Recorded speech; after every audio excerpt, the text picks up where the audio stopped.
Kite.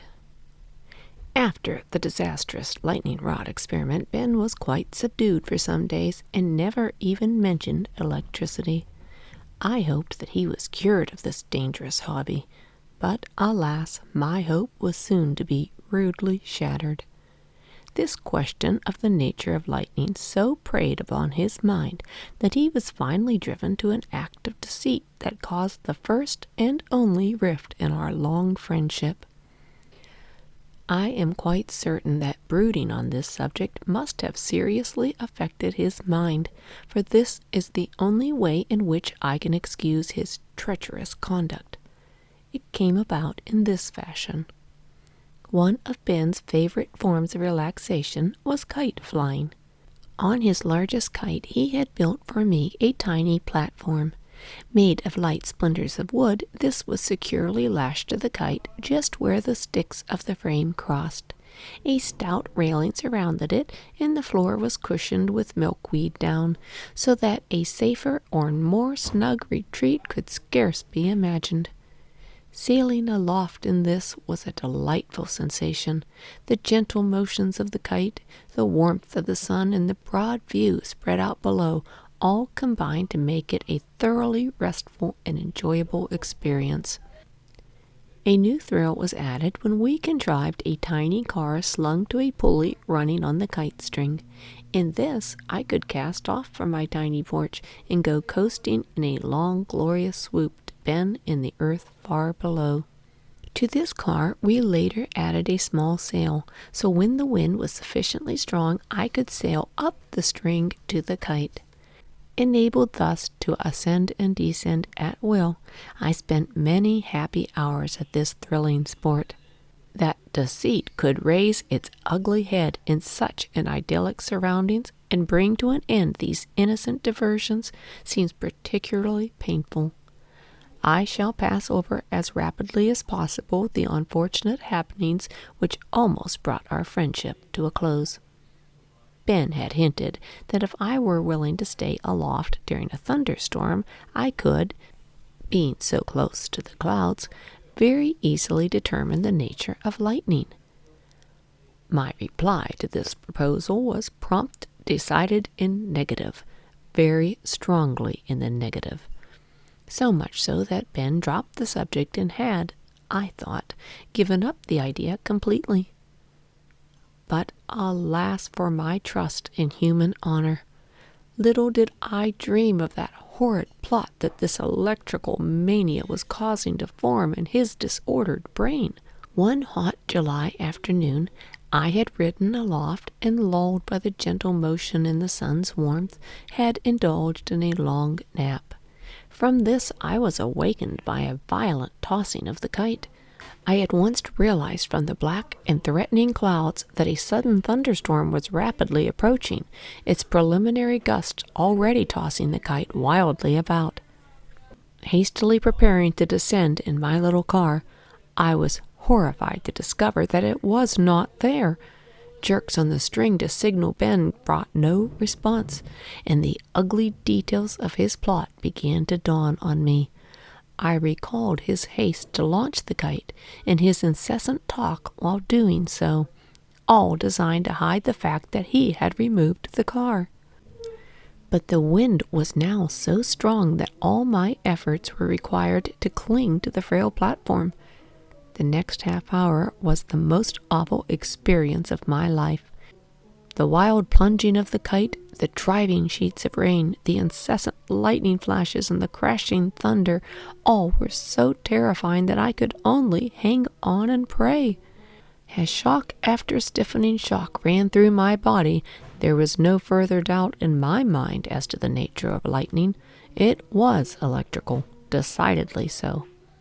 Blue sparks crackled from my whiskers, every hair stood on end, and my frame was convulsed by the never-ending shocks. After what seemed hours of this torture, the storm passed, and I knew by the motions of the string that the kite was being lowered. Nearing the earth, I saw that Ben had taken cover in a shed, and was regarding my approach with the greatest eagerness. Before I had even reached the ground, he was calling out. Was it Amos? Was it electricity? Was it? Even had rage not rendered me speechless, I should never have given him satisfaction of an answer. As the kite touched earth, I descended, and I stalked past him in stony silence. Despite his questions and pleadings, I pursued my angry way back to town, never pausing until I had reached the shelter of the vestry. There, after my wondering family had dried me and dressed my burns, I fell into an exhausted sleep that lasted 2 days.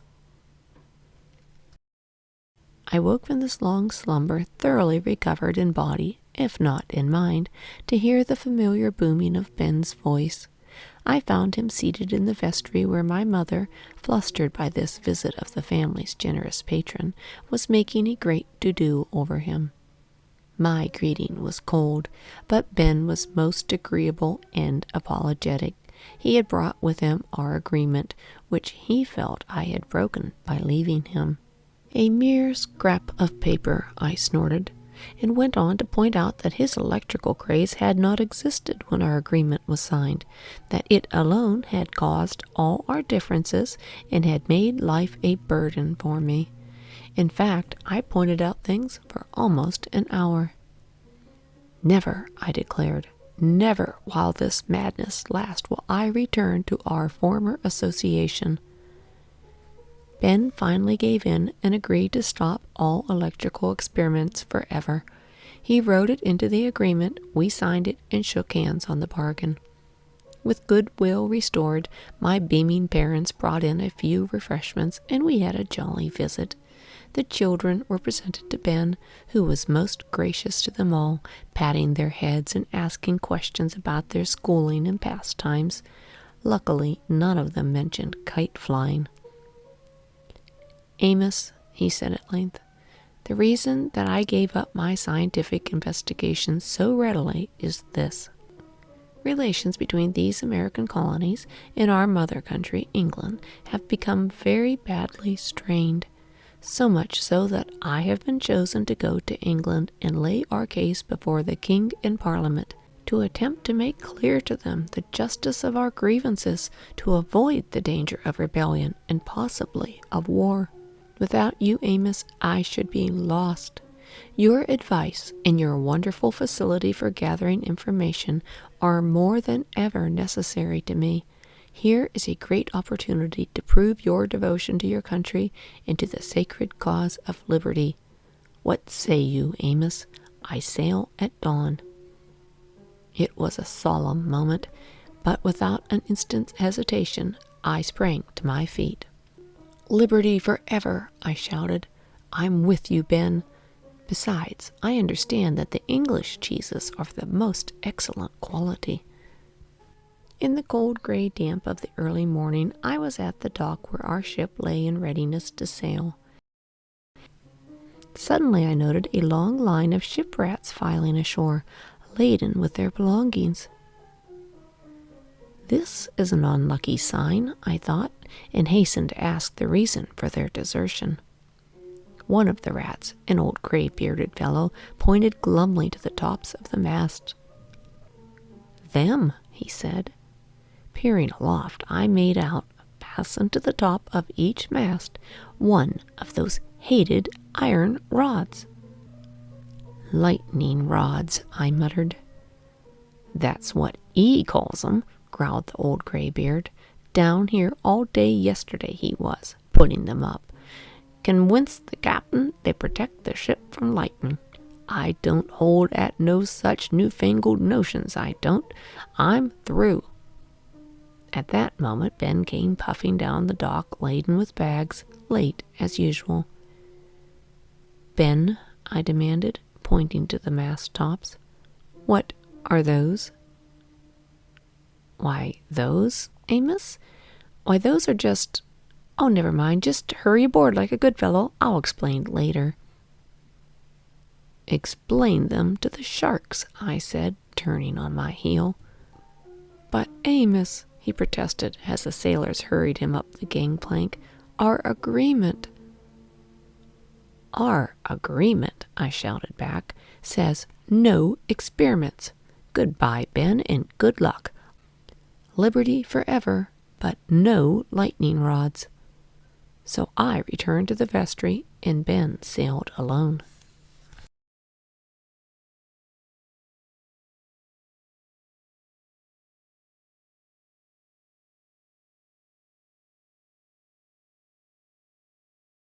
Chapter 9. War. Life at the vestry seemed very quiet after the excitement of living with Ben, but I felt the need of a little quiet just then, and the long days with my family were most enjoyable. Though life at the vestry was quiet, Philadelphia as a whole was not.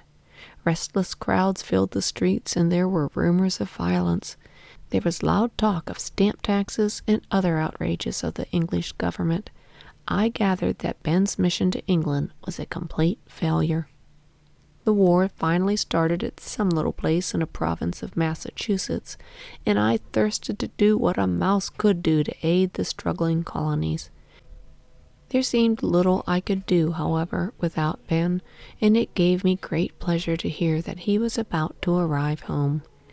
All our differences were forgotten in the face of the dangers that threatened our country, and we plunged into our work with the greatest energy. As far as I was concerned, the War of the Revolution was nothing but committee meetings. Ben was on dozens of committees. They met at all hours of the day and night, and I was kept so busy rushing about gathering information that I often longed for the old days of lightning rods and other electrical catastrophes. Our most important committee was one formed to write what they called a Declaration of Independence. There were 5 on the committee, besides me, but the only ones who counted were Ben and Mr. Thomas Jefferson of Virginia. Mr. Jefferson was a talker for sure, almost as bad as Ben, and they would never have made any progress had it not been for me and Red. Red had come up from Virginia with Mr. Jefferson in his saddlebag. Like his patron, he was red-headed, a fiery revolutionist, and a great talker. Scarce had they arrived before Red began preaching revolution to the mice all around the inn stables. He soon had them organized and led them on several forays which caused the innkeeper considerable trouble with his guests. In spite of all his radical tendencies, I could not help liking this young firebrand. We became fast friends, and I introduced him to many prominent Philadelphia mice of my acquaintance, who, though somewhat shocked at the violence of his theories, all admired his eloquence and capacity for leadership. This group held many interesting meetings in Red's saddlebag home, at which the problems of the day were discussed. At one of these meetings, Red brought forth for discussion a manifesto, or list of grievances which he had felt we mice had suffered at the hands of our master, man. It began, "When in the course of human events it becomes necessary for a mouse to dissolve the bands which have linked him to his master," and went on to some considerable length. While some of those present felt that our wrongs had been slightly exaggerated, everyone was impressed by the force of Red's writing. So deeply was I moved that I borrowed it to read to Ben. This I did after his committee had adjourned at a late hour, having accomplished nothing. As I proceeded with the reading, Ben showed increasing signs of excitement. At its close, he burst out with pleasure. "Splendid, Amos, splendid!" he exclaimed. "It fits our case exactly. When in the course of human events. Magnificent! Just copy it down like a good fellow. Of course, change the word mouse to man wherever it occurs." "Are we mice or are we men?" I said. "Copy it yourself. I'm sleepy." He did copy it, and the next day it was adopted by the other members of the committee, all very much pleased with themselves for producing such a splendid document. Red, of course, was in a fury, and orated for hours about the theft of his labors, but we all thought it rather good joke on him. When, on the 4th of July, it was adopted by the Congress as the Declaration of Independence, there was a great celebration in Philadelphia. Bells rang, bands played, and men and boys paraded the streets shooting guns, pistols, and firecrackers. a most terrifying racket. Ben, of course, joined in these sports despite my protest, and he was rather noisier than any of the youths. He managed to burn most of his fingers, but when he singed my tail severely with a firecracker, I finally rebelled, threatening to reveal who had really written the declaration. He quieted down then.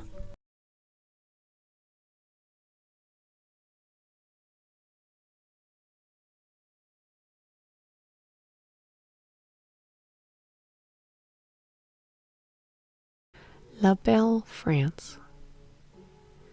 Of course, during those stirring times, I came in contact with all the great men of the colonies. The one who impressed me most was, naturally, General George Washington. Not only was he a magnificent figure of a man and soldier, but the wheat grown at Mount Vernon was of superb quality. There were always a few grains to be found in his boot tops and pocket flaps, quite a few crumbs, too, so I always looked forward to seeing him. On one of his visits to Ben, however, he appeared greatly cast down. "The situation of our colonies, Dr. Franklin," he said, "is becoming desperate. Our brave soldiers lack shoes and uniforms, powder and arms. I fear that we must appeal to some foreign power for aid. But to what country shall we appeal? That seems to be the question. Of course there is Spain." "French pastry," I whispered in Ben's ear. "And there is France," said Ben. "There is Russia," suggested the general. "French wines," I hissed. "In France," said Ben. "There are Denmark and Sweden," the general said. "Beautiful ladies," I whispered. "France," said Ben. "Undoubtedly France." "Very well," said General Washington. "France it seems to be. Dr. Franklin, will you go to the court of France to plead our cause? It is a heavy responsibility, for on your success depends our whole hope of victory." Ben rose. "We will, General, we will," he said determinedly. "We?" asked the general. "I mean I, of course, I will," replied Ben. "When do I sail?" "At once," said the general, rising and looking very noble. "The armed sloop Reprisal is ready to sail. With you, Dr. Franklin, will go the hopes and prayers of a new nation, the ideals, the aspirations—" "And Amos," I added, but he didn't hear me. So we sailed, and the less said about the trip, the better. I always did despise water, and the Atlantic Ocean contained more ugly, gray, unpleasantly churned up water than I ever dreamed could exist. I was seasick, awfully seasick, and just to make things worse, Ben was not. He was disgustingly well and annoyingly active. He had a new theory for setting the sails, which he told the captain would greatly increase our speed. This kept him on deck for several days, to my great relief, but was suddenly ended by a tremendous outburst of profanity on deck. Ben entered the cabin hastily, followed by angry rumblings from the captain. "No vision, Amos," he said sadly. "No vision at all." "Blurg," I said.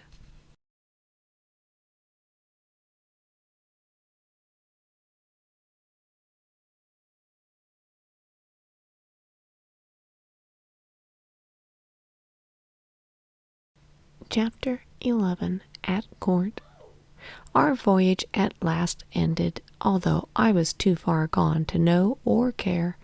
By the time I had recovered, we were comfortably lodged in a house at Passy, a small town on the outskirts of Paris. Ben, for some unaccountable reason, proved to be tremendously popular with the French people. Scholars, scientists, and writers flocked to his house. They hung on his every word and talked of his lightning rods and kite flying as though they were something wonderful. Pictures of him were sold in all the shops, while his maxims were quoted everywhere, in French, of course. To me, they made even less sense in French than in English. As for their admiration of the French ladies, it was just plain silly. They swarmed around him like flies around a honey jar. They all called him Papa and used to cry if he refused their invitations to tea or dinner. Our mail was filled with their ridiculous notes, all highly perfumed. Some of the ladies went so far as to copy the untidy way in which he wore his hair, while others wore fur caps made in imitation of Ben's. One of them even tried to borrow my home for her milliner to copy. I put a stop to that promptly. We were surrounded by diplomats, politicians, and spies, all of whom were trying to find out what Ben was doing in France and, if possible, prevent him from accomplishing it. Naturally, I was kept extremely busy watching all those people and telling Ben what they were up to. I became familiar with the desk of every ambassador in Paris, read each one's mail, and listened to all their conversations.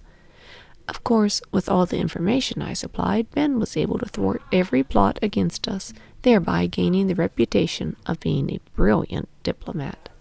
While I worked myself to a shadow, he was growing fat on all this attention, not to mention the dinners he continually attended. He did do his part at court, however. The king and queen were just as silly as the rest of the French in their admiration for Ben, his maxims, and his quaint clothing. They especially liked the fur cap which, of course, he wore everywhere. By flattery and smooth-tongued promises, he managed to borrow millions of francs for General Washington and his ragged army. As long as he secured these vast sums for the cause of liberty and justice, I didn't mind how ridiculous he made himself, but the sociability was wearing me down. Ben, I said finally, I've just been thinking of one of your maxims. He that goes a-borrowing goes a-sorrowing. Now here you've come on one of the biggest borrowing expeditions of the age. But where's the sorrowing? You've borrowed millions from the King of France, and you're still the most carefree old rapscallion I've ever seen. Every evening it's dinner with Madame this or Countess that. Fools make feasts, and wise men eat them, he said. All right, I said, all right. I won't try to match maxims with you, but this dinner thing is wearing me out, especially that Madame Helvetius. She and her cats. She has many important people at her dinners, he protested. She also has cats, I said. Dozens of cats, all over the house, and that pesky little yapping dog.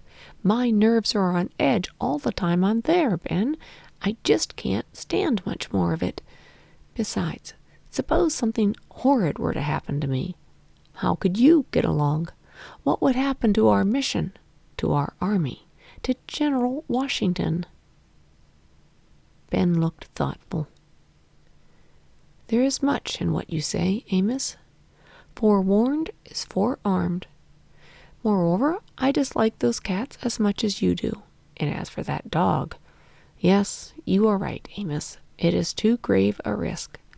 From now on, we must dine less often with Madame Helvetius, and more often, perhaps, with Madame Brouillon. Now, I said, now you show some glimmer of sense. If we must dine out all the time, let it be Madame Brouillon, by all means.